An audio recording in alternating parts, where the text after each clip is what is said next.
La Iloula de Rabbi Nachman Mibreslev. Pendant la fête de Sukkot, pendant le jour de Chol HaMoed, pendant les demi-fêtes, le 18 du mois de Tishrei, alors c'est l'anniversaire du départ de Rabbi Nachman. On l'appelle Rabbi Nachman de Breslev. En fait, il est né à Mezibouch et il est niftar selon son choix dans la ville de Ouman. Maintenant, quand il est né à Mezibouch, vous connaissez Mezibouch, quand vous arrivez en Ukraine, alors vous voyez les chauffeurs de taxi qui vous disent Mezibouch, Miester, Moniet, Mezibouch, Mezibouch. Voilà, c'est la ville du Baal Shem Tov. Et d'ailleurs, il est né même dans la maison du Baal Shem Tov. Le Baal Shem Tov avait une fille qu'il a fixée particulièrement, elle s'appelait Odel. Et à tel point que parfois les élèves du Baal Shem Tov disaient au Baal Shem Tov, mais on ne comprend pas, mais voyez, à nous, on est des élèves, pourquoi quand tu voyages, tu veux tout le temps aller avec elle et tu veux parler avec elle? Alors il disait, parce qu'elle me comprend, alors c'était la fille du Baal Shem Tov, Odel. Et elle-même, elle a eu une fille qui s'appelait Faïgé, et Faïgé, c'est la maman de Rabbi Nachman. Quand on prie pour lui, quand on le mentionne, on dit Rabbi Nachman ben Faïgé. Et son père, c'était Reb Simcha Orodenker, c'était des élèves du Baal Shem Tov. Et ce rabbi, il est spécial. On peut pas dire autre chose, il est unique même. Il est très très très particulier. Et il est venu, il a enseigné et révélé des choses qui sont rapportées dans l'ouvrage de base. Ça s'appelle le Likutei Moharan. C'est un recueil. Il faut l'ouvrir pour le voir. C'est très spécial, ça ne ressemble pas aux autres livres. La construction interne et la structure, elle est difficilement appréhensible, mais c'est plein d'enseignements et ça demande du travail, ça demande beaucoup d'efforts pour attraper un petit peu. Et les enseignements s'appellent des Torot, ça veut dire un enseignement lui-même. Et il y en a comme ça, plus de 400 répartis sur 2 livres principaux. En fait, c'est le même, mais il y en a un qui a été imprimé de son vivant et un qui va être imprimé après qu'il soit parti, mais les deux étaient sous sa plume et son écriture et son contrôle. Ça s'appelle le premier livre. Il a eu des élèves, il y en a certains qui sont très connus, comme par exemple Rabbi Nathan. Rabbi Nathan Steinhartz, lui, c'était son élève favori. Et c'était un génie, et qui était promu à un avenir très brillant. Il était amené à être normalement le Dayan, le juge rabbinique de plus de 80 villes en Ukraine. Et aussi, il était un des favoris, des grands maîtres de la Chassidoute. Mais quand il a appris, quand il a connu Rabbi Nachman, il s'est attaché à lui et il ne l'a plus jamais quitté.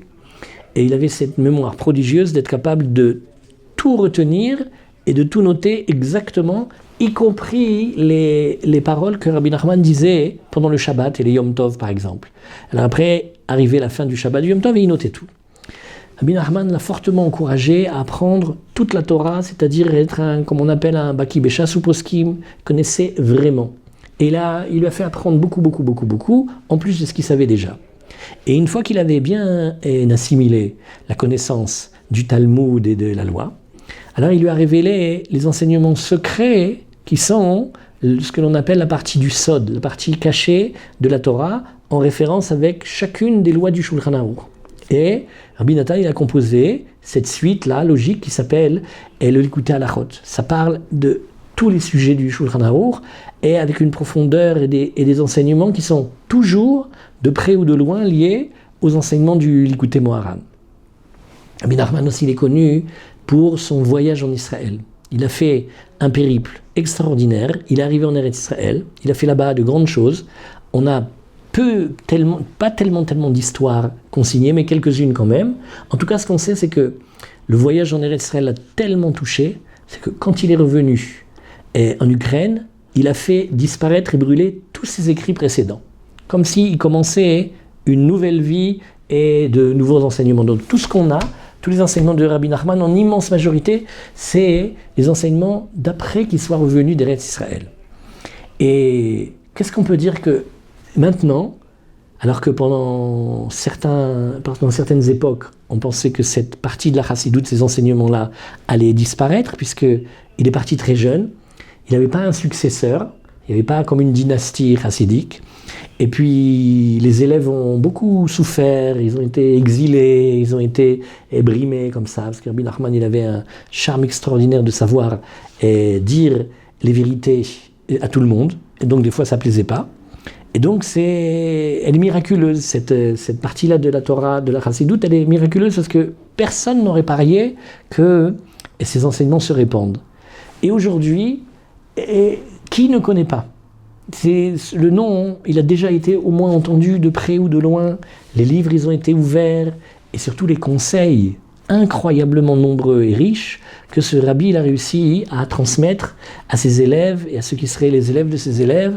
Et qu'est-ce qu'on peut dire ? Et pour certains, Rabbi Nachman, il va représenter la simcha. Il a redonné le goût et la joie de vivre aux Juifs, et aussi et surtout aux Juifs les plus simples, et les plus délaissés, et les plus éloignés.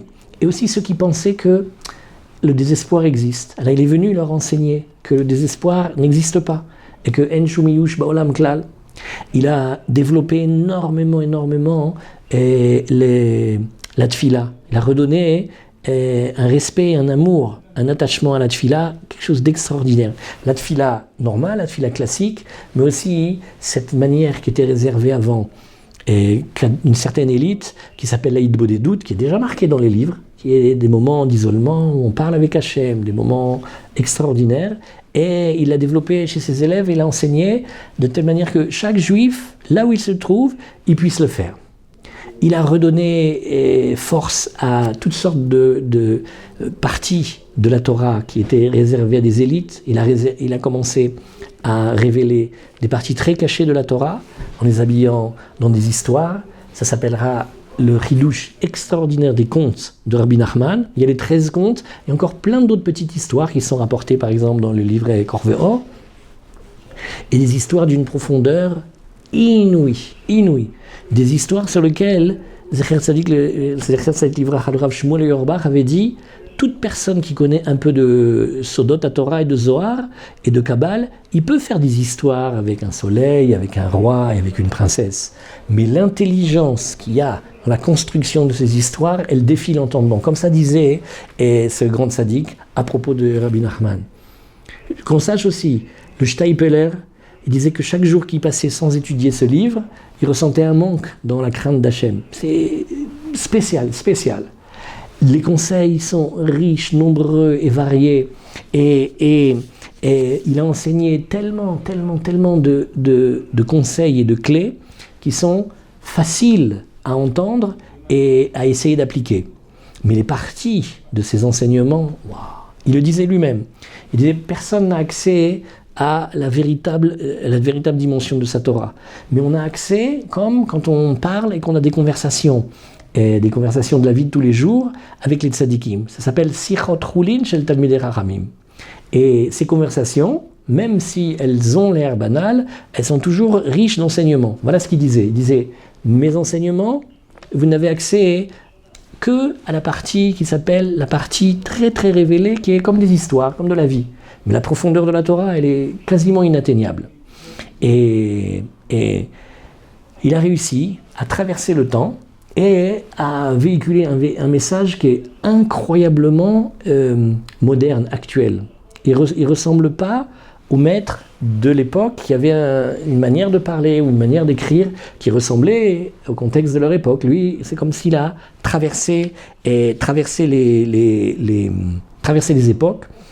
Il a eu un effort, il a déployé des efforts incroyables pour s'occuper et se rapprocher, et rapprocher à lui les gens les plus éloignés.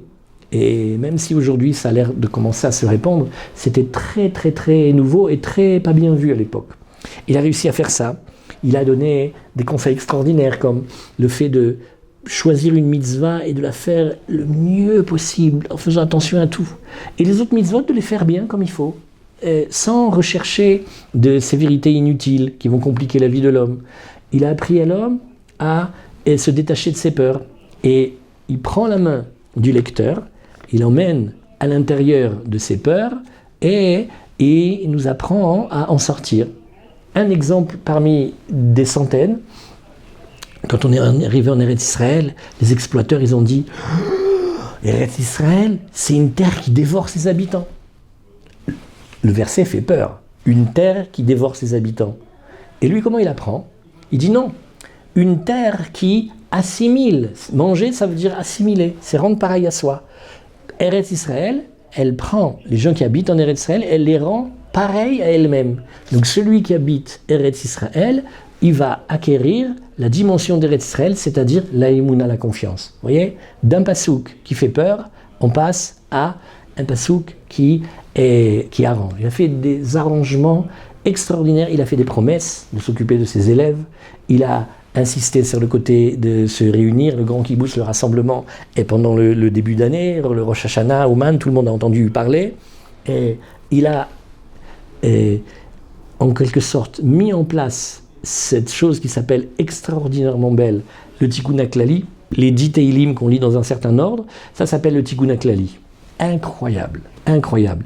La puissance des Teilim au service de l'arrangement et de la réparation de tout ce qu'un homme peut perdre de vie, de vitalité, et s'égarer, voilà, on peut l'arranger. Il a appris à commercer et honnêtement.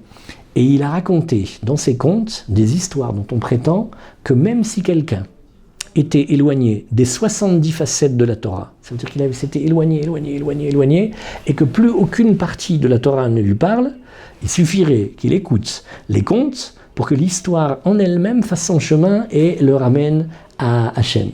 Ça serait infini de parler sur ce rabbi. En tout cas, pendant Chol HaMoed, le 18 Tishrei, allumer une bougie pour lui, prier pour lui, demander que Kadosh Baruch Hu nous protège par son mérite et s'attacher à lui, soit par les conseils, soit par les chants qu'il a fait, par la musique. Rabbi Nachman, il a dit, vous avez eu accès à mes conversations, mais si vous aviez eu accès à mes chants, oh là là là là, et si vous aviez eu accès à mes danses, alors là, encore plus. Et donc, s'attacher à ces livres. Baruch Hashem, aujourd'hui, il existe des supports, il n'y avait pas tout ça avant. On peut enfin lire l'écouter Moharan, et puis avoir des textes et des maîtres qui expliquent tellement, c'est magnifique, c'est très nouveau, avant il n'y avait pas. Et il y a toutes sortes d'élèves, les plus différents possibles, un monde très varié, et les conseils de Rabbi Nachman, ils valent de l'or. Et puis l'aimer dans son cœur, et puis aller le voir, et puis apprendre à suivre ses conseils, à commencer à parler avec Hachem, comme nos mères et nos grands-mères y faisaient, ça vaut le coup d'essayer.